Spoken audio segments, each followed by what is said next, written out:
એક સૈનિક તરીકે અમારી બધાની ગરિમા હોય છે, એક શહીદ પરિવારોની ગરિમા હોય છે, પણ કહેવાય કે ક્યાંક ને ક્યાંક મજબૂર વર્ષ આ બધું અમારે કરવું પડે છે। એક સૈનિક તરીકેની જે અમારી ગરિમા છે એને છોડી અને અમારે રસ્તા ઉપર આવવું પડે છે।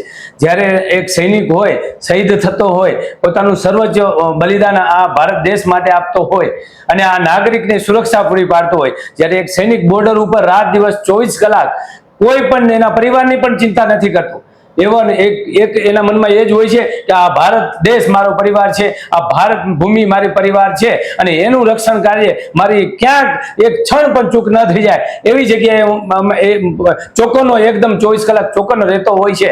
પણ ક્યાંક ને ક્યાંક આજે આ સૈનિકોને ક્યાંક ને ક્યાંક કહેવાય કે સરકાર તરફથી નજર અંદાજ કરવામાં આવે છે। હવે સૈનિકોને એવું લાગે છે કે ભાઈ સરકાર ખાલી અમારા જે નામનો જ ઉપયોગ કરતી હોય એ ટાઈપનું અમને અત્યારે હાલ લાગી રહ્યું છે અને મજબૂર વર્ષ આજે ધરણા પ્રદર્શન અમારે કરવા પડે છે।